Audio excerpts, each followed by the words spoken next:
Alright, hello everyone, this is Krotic giving you a shoutcast and game 5 in a best of 7 series between Mouse and Liquid. Here we have Mouse Nama spawning as the red Terran player, meanwhile we have Mouse Hasu Ob spawning as the green Protoss. Over here we have Liquid TLO, the little one, spawning as the random purple Zerg, and meanwhile we have Liquid Jinro spawning over here. So Jinro spawning as the yellow Terran. It will be very, very difficult to try to keep up with all of these, as there's just so much going on this map. This map is Monolith Ridge. I did try to make this, try to choose some 2v2 maps that were a little bit different. Arid Waste, you do not share a common choke point. Monolith Ridge, you do share a little more of a tighter choke point here, so it is easier to try to support your partner.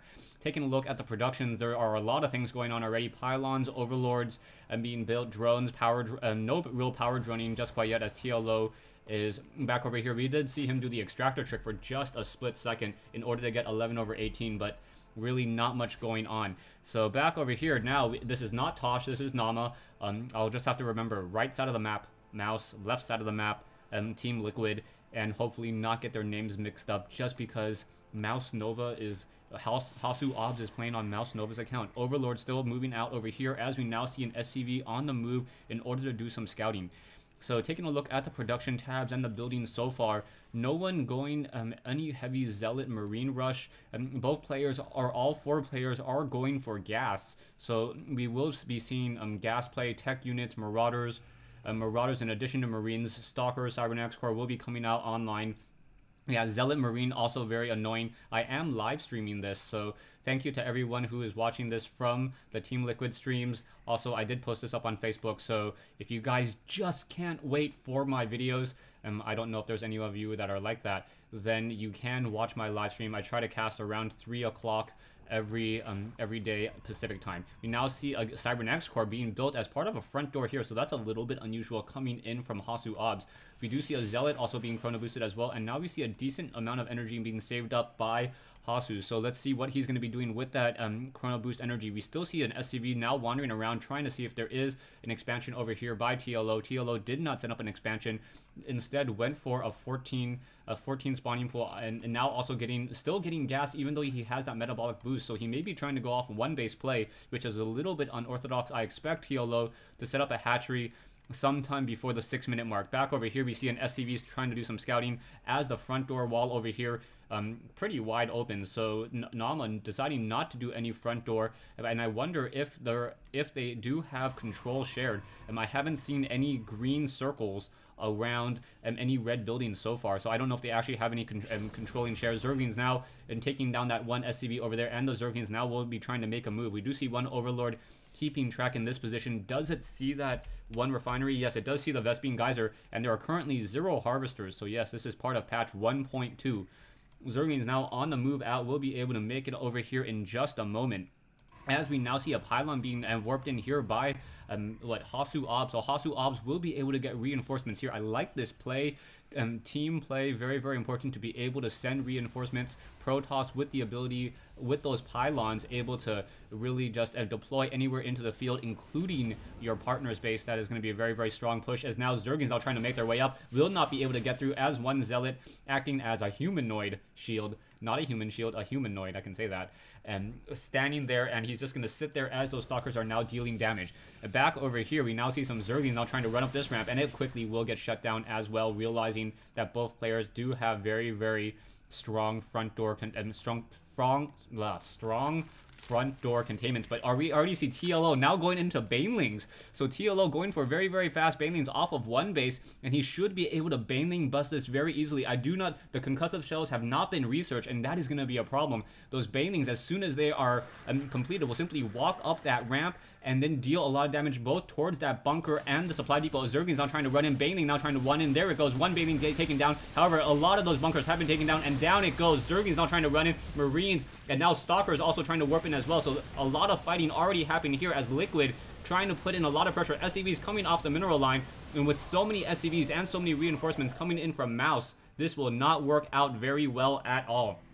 For those of you guys who are watching the stream, it is TLO and Jinro versus Nama and Hasu Obs, a 2v2 matchup here on Monolith Ridge. We now see the cloaking field being researched over here as the Stalkers are trying to chase down some of those Zerglings. Zerglings were able to run by as soon as they funneled out of this location here, and those Zerglings will just be able to back out in just a moment. Marines and Marauders already in position to finish off many of those Zerglings, and I believe those Zerglings will simply just get taken down. So down they go as both sides are starting to retreat. However, we now see the cloaking field nearing completion, and with one Banshee in the air, it may be able to deal a lot of damage as what Hasu Obs does not have an observer out. There is enough energy, or should have enough energy on Nama's scanner sweep in order to get some damage, but there's already one Banshee coming into the base here. I cannot see it on the minimap, a yellow dot in a sea of red, and this Banshee already has 3 kills already, continuing to get more and more, but there's pressure over here. Stalker's trying to run in, and there is now Bunker in position, trying to fend off this attack over here. Cloaking Banshee now fending off this attack as well,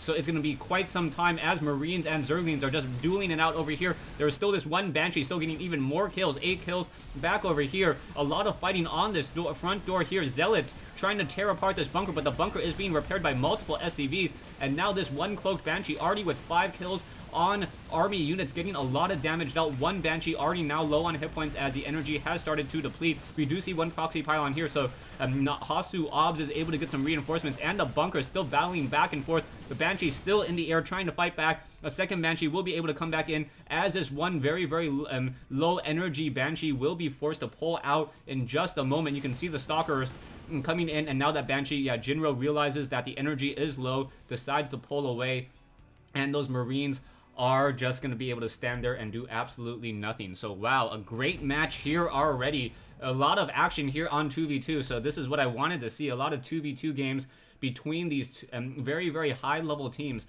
Zerglings now perhaps going to try to do a little bit of a swarm, try to walk up that ramp, will not be able to as there's too many Stalkers, unable to get a decent surround there, but the front door is completely empty, and if those Zerglings had actually tried to run inside this base, a lot of damage would have been dealt. But yeah, it looked like TLO didn't want to sacrifice it. He didn't know what was inside here, and now instead 2 fresh Banshees are going to try to come back in. I don't see any Stalkers. There is one missile turret though. The missile turret is a detector. No Harvesters on this geyser right now, so we now see Nama just only able to train up a lot of Marines, quickly trying to cloak and now trying to deal some damage towards those Marines. It should be able to get some damage as it is beyond that sight range. In comes a scanner sweep, and oh, one Banshee unable to escape, as the stim pack gave a little bit of that movement speed and able to shoot down that Banshee there. So we have a swarm of Zerglings sitting outside the front door, both sides now, I guess, transitioning into the mid stage of this game. We already see TLO has his second hatchery down, will be able to mine off of these 16 mineral patches, and no additional mineral patches coming back in over here. And I'm not 100% sure what happened there. Did I miss something? Probably. I'm sorry, a lot of action going on in this game, but I'll just say that the Stalkers perhaps got stuck behind a pylon and had to shoot it down. I'll check it a little bit later to see if my prediction was correct. Observers now being trained by Hasu Obs, so Obs finally training up an observer in order to deal with those Banshees. We now see an expansion coming into play by Jinro, and should be upgrading to, I believe, an orbital command. He could try to go for a planetary fortress, but it would be a little bit out of the way. Yeah, upgrading to an orbital command, probably transferring some SCVs already, as we are already in the 11-minute mark of this game. Liquid TLO now taking down these destructible rocks as well in order to set up a third base. One Zergling or 2 Zerglings on vacation, deciding not to join in on this slashing fun, finally coming in once again. Production-wise, you now see what Zerg level 1 Carapace upgrades, Robotic Spade coming in for, I believe, Hasu Ob. So yes, we are going to be getting some Colossi. A lot of production coming in from Jinro. Siege tanks, siege tech, combat shield, Marines. These rocks have been taken down, and now these Zerglings will be able to come back another day. Zerglings once again trying to test the waters, doing a little bit of scouting. He did see the robotics bay, and that is going to be critical. Being able to see that robotics bay, we will see if we get Vikings being trained out by Jinro. Yes, we already are getting Vikings, and the tech lab now being swapped out for a reactor instead. I expect there to be Metavacs or Vikings. Both are going to be very, very strong options at this point, but Jinro may, yeah, there we go. There are those Vikings being trained. As I mentioned earlier, one SCV now trying to push its way through. SCVs, if you did not know, can repair mechanical units from your partner. So if you want, you can leave an SCV on auto repair inside your opponent's or inside your partner's base, and then when he wants to, he can just move stalkers, move colossi over to where the SCV is, and the SCV will go along its merry way and continue to repair his friendly units. So yeah, very, very nice note here. What are the benefits of Protoss and Terran in a 2v2?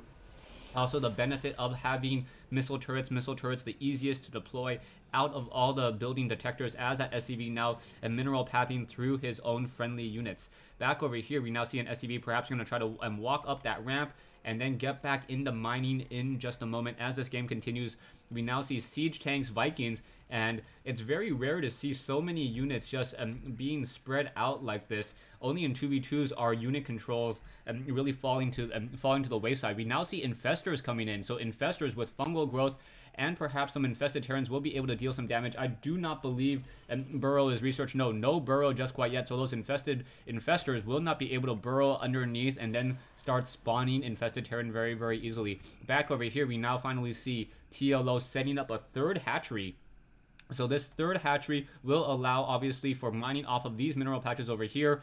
It should be very, very nice for TLO to get that large influx of minerals, as everyone else is only running off of 2 bases. Actually, no, sorry, Nama and Hasu Obs are only operating off of 1 base each. So if you take a look at the army combinations, we can see that the mouse players are probably a little bit ahead just because they haven't tried to set up expansions just quite yet. But I believe TLO, after he gets his upgrades, should be able to, or after he finishes this hatchery, should be able to macro up a very large army. But now Tosh and Mouse now doing a timing push, moving out with this very, very large army. Really, how much damage will be able to be dealt? We already see a pylon now coming in, and now Mouse needs to deal a lot of damage here. Otherwise, the economic advantage will be too much. Jinro does have siege tanks up on the high ground and siege tanks over here as well. Vikings now on the move in order to deal some damage, and there are some siege tanks in the back as well. Missile turret now going to get taken down very easily as Tosh is starting to slowly push into this direction. Mouse versus Team Liquid, both sides trying to deal as much damage as possible. Baneling slowly making their way across, and now I believe that splash damage was enough to deal or take down that Colossus. Now back and forth, a lot of damage has been dealt, and salvaging a 16 hit point bunker. Very, very nice by Jinro, getting all of those minerals back. And now we see Marines now trying to push in, and we should be getting a scanner sweep. There we go, scanner sweep now trying to come in. Marines dealing a lot of damage over here, and now fungal growth preventing any of those units to move back. Now we see a push over here as well, so Mouse just able to pummel its way through this front door with a very, very large number of units. And now Tosh using those 1-0 Marines, able to deal a lot of damage. Point defense drone in the air by Jinro, intercepting many of those attacks as those Zerglings now continue to push. And now it looks like, yes, Liquid now pushing out with a very, very strong counterattack. And now we see Mouse saying GG. So during that time, during the main engagement here, we already saw a swarm of Zerglings starting to come in here for just a moment. And because of that, because the Mouse team knew that an army of Zerglings had gotten all the way across the map, it was going to be the beginning of the end for the Mouse team. There's already a decent number of Zerglings. The production would have slowly just trained up more Marines, but even with this many SCVs, the economy would have quickly fallen. Back over here, and yeah, it still looked like Tosh had a very, very strong economy going, but you have to remember both players on the Mouse side did not go for expansions. So both of them just did 1 base play, and because of that, they knew that they would not be able to stretch into a mid or very, very long game. They pretty much had to push out with what they had when they had that army advantage. But I believe the fungal growths are really what did them in. Those fungal growths kept those Marines and Marauders together here and very, very tightly packed, and those siege tanks were able to just simply destroy this group of infantry here. And once that group was taken down, and really Mouse didn't have enough of an army. Thanks for watching. Thanks for listening. I hope you guys enjoyed this 1v1 replay between Mouse and Team Liquid. Stay tuned for Game 6 in this best of 7 series.